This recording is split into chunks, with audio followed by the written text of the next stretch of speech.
4টে বাজে। আজকে আমরা আবারও নতুন একটা গন্তব্যে বেরিয়েছি একদিনের জন্য ছোটোখাটো ভ্রমণ।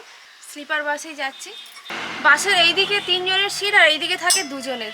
3 জন বড় মানুষ এখানে ভালোভাবে লম্বা হয়ে ঘুমোতে পারবেন, আর তার ঠিক অপোজিটে 2 জন ভালোভাবে ঘুমোতে পারবেন। এই যে এই দিকটাতে লম্বাটা হবে ধরুন 6 ফুট বাই 3 ফুট এটা, আর এটা হবে 6 ফুট বাই 4 ফুট।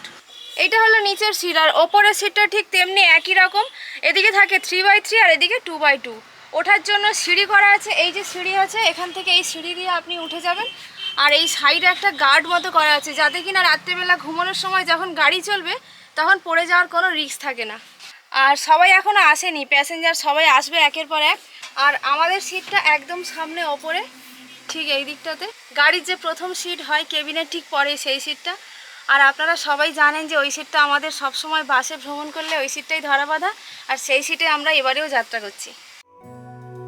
চলুন আজ জেনে নেবেন গণভ্রমণে ঘুরতে গেলে কী কী পরিষেবা থাকা দরকার। যদি কেউ নিজেরা এই গণভ্রমণ আয়োজন করতে চান তাহলে জিনিসপত্র কোথায় রাখবেন চলুন দেখে নিই। এটি হলো গাড়ির একদম পেছনের ডিগি, যেখানে আপনি রান্নার সমস্ত সরঞ্জাম অনায়াসে নিয়ে যেতে পারবেন, এমনকি খাওয়ার জলও। এর পরেও যদি মনে হয় যে খাওয়ার জল আরও অনেকটা আছে, সেটা আপনি তখন গাড়ির ছাদের ওপরে তুলে দেবেন। সব কিছু রাখার পরে ডিগিতে যদি জায়গা ফাঁকা থাকে তখনই যাত্রীদের লাগেজপত্র রাখতে পারেন। তবে রান্নার সরঞ্জাম তোলার আগে যাত্রীদের কোনো রকম ব্যাগপত্র নিয়ে ডিগিতে ভরবেন না। এর আগেও আপনারা দেখেছেন যে এই স্লিপার বাসে মোট 59 জন প্রাপ্তবয়স্ক মানুষ ভালোভাবে লম্বা হয়ে শুয়ে ঘুমিয়ে যেতে পারবেন। ড্রাইভারের কেবিনে আছে আরও 5 জন বসে যাওয়ার সিট, যেখানে আপনি মনে করলে স্টাফদেরকে নিয়ে যেতে পারেন। এবার আসি প্যাসেঞ্জারদের উদ্দেশ্যে কিছু তথ্য নিয়ে। প্রথমেই যখন আপনি টিকিট বুকিং করবেন তখন কথা বলে নেবেন যে আপনার সিট ঠিক কোথায় দিচ্ছে, অর্থাৎ সিট নাম্বার নিয়ে নেবেন। তাতে করে আপনার যখন গাড়িতে উঠবেন সিট নিয়ে কোনো রকম ঝামেলা হবে না। গাড়ির সিট আপনি কোথায় নেবেন, প্রথমে, মাঝখানে নাকি পেছনে? গাড়ির মধ্যে সবথেকে আরামদায়ক সিট হলো মাঝখানের সিট। আপনি যদি মনে করেন গাড়ি থেকে যখন তখন ওঠানামা করবেন তাহলে বলবো সামনের সিট ভালো, কারণ কি মাঝখানের সিট কিংবা পেছনের দিকে এই সিটগুলিতে ওঠানামা করতে একটু দেরি হয়, ভিড়ভাট্টায় পড়তে হয়। এবার আপনি যদি মনে করেন পেছনের সিটও নিতে পারেন, তবে সেই গাড়ি যদি এই রকম বেলুন লাক্সারি হয় সেক্ষেত্রে পেছনের দিকের সিটও কমফোর্টেবল হতে পারে। পেছনের দিকে সিট নেওয়ার আগে অর্গানাইজারের সঙ্গে কথা বলে নেবেন, কারণ এই সিটের রেট একটু কম হয়। এবার আসি স্লিপার বাসের সিট আপনি ওপরে নেবেন নাকি নিচে, যেটা নিয়ে অনেকের মনে অনেক প্রশ্ন থাকে। যদি কেউ সিনিয়র সিটিজেন হন অথবা শারীরিকভাবে কোনো রকম অসুস্থ, সেক্ষেত্রে বলবো নিচের সিট বুক করাই ভালো। যখন পরপর টানা 2 দিন কিংবা 3 দিন গাড়ি চলবে তখন ওয়াশরুমে যাওয়ার জন্য গাড়ি দাঁড়ালেই অনেকবার ওঠানামা করতে হবে, তাই নিচের সিট হলে আপনার যাতায়াত করতে সুবিধে হবে। এবার আসি ওপরের সিটের বর্ণনা। যদি কারোর ওঠানামা করতে কোনো রকম অসুবিধা না হয় তাহলে ওপরের সিট নেওয়াই বাঞ্ছনীয়। ওপরের সিটের হাইট নিচের সিটের মতোই প্রায় একই রকম থাকে, অর্থাৎ আপনি বসলে সিটের উপরে কোনো রকম সিলিং আপনার মাথায় ঠেকবে না। ওপরের সিট অনেকটাই নির্ঝঞ্ঝাট ঝামেলামুক্ত। আপনারা যদি মনে করেন এই সিট নিতেই পারেন। তাছাড়াও যখন লং জার্নি করবেন ওপর থেকে বাইরের দৃশ্য দেখতে খুবই ভালো লাগবে। এরপরে আসি অর্গানাইজারের কাছ থেকে আপনারা আর কি কি পরিষেবা বুঝে নেবেন। প্রথমত, পানীয় জলের ব্যবস্থা যেন পর্যাপ্ত পরিমাণে থাকে, সেটি যেন অবশ্যই মিনারেল ওয়াটার হয়, কারণ ঘুরতে গেলে শরীরের কথাটাও ভাবতে হবে।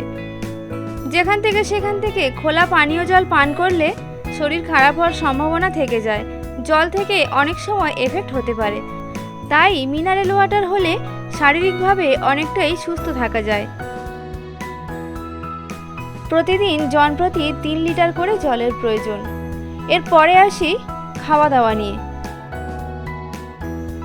সকাল থেকে রাত্রি পর্যন্ত চা, কফি, টিফিন এবং দুপুর ও রাতের খাবার কি কি থাকবে, কিভাবে দেওয়া হবে, সবটাই আপনি আগে থেকে জেনে নেবেন। সেই সঙ্গে অবশ্যই জানবেন ঘোড়ার ভ্রমণ পরিকল্পনা ঠিক কেমন, অর্থাৎ আজ সকালে গাড়ি দাঁড়িয়ে আমরা কোথায় কোথায় ঘুরবো, সঙ্গে গাইড দেওয়া হবে কি না, ঘুরতে কতক্ষণ সময় লাগবে, সব কিছু যেন সুন্দর করে প্যাসেঞ্জারকে বুঝিয়ে দেওয়া হয়। আরও একটি গুরুত্বপূর্ণ বিষয় হলো পরিষ্কার পরিচ্ছন্ন ব্যাপারটা যেন একদম ঠিকঠাকই থাকে, কারণ এর ওপরে আমাদের স্বাস্থ্য অনেকটাই নির্ভর করে। যেমন পরিষ্কার পরিচ্ছন্নভাবে রান্নাবান্না করা, পরিষ্কারভাবে পরিবেশন করা, আর অবশ্যই খাবারের গুণগত মান যেন ঠিক থাকে। তাই বলে আমি বলবো না যে প্রতিদিন মাছ, মাংস এইসব হতে হবে। ডাল, সবজি, ভাত হোক, সেই খাবার যেন বাসি না হয়, অর্থাৎ আগের দিনের খাবার পরের দিন গরম করে খাওয়ানো, এগুলি চলবে না, তাহলে শরীর এমনিতেই অসুস্থ হয়ে পড়বে। সারাদিন কিংবা রাত্রিবেলা গাড়ি যখন টানা চলবে, কিছুক্ষণ অন্তর অন্তর পাম্প কিংবা ওয়াশরুম দেখে যেন অবশ্যই দাঁড়ায়, কারণ যতই আপনি গণটুরে ভ্রমণ করুন না কেন, ওয়াশরুম ছাড়া যেখানে সেখানে এরকমভাবে দাঁড়ালে খুবই অসুবিধায় পড়তে হয়। সেটা অবশ্যই প্রথমে আপনারা কথা বলে নেবেন। পরপর 3-4 দিন যদি টানা গাড়ি চলে, সেক্ষেত্রে সেই ভ্রমণ আপনি এড়িয়ে চলুন। যতই স্লিপার বাস হোক না কেন, হোটেলের রেস্ট খুবই দরকার, না হলে শরীর অসুস্থ হওয়ার সম্ভাবনা থেকে যায়। অর্থাৎ প্রথম দিন সারাদিন সারা রাত গাড়ি চলল, তার পরের দিন সারাদিন গাড়ি চলল, রাত্রিবেলা অবশ্যই হোটেলের বিশ্রাম দরকার। তাহলে তৃতীয় দিন আবার সারাদিন সারা রাত গাড়ি চললে শারীরিকভাবে কোনো রকম সমস্যা হবে না।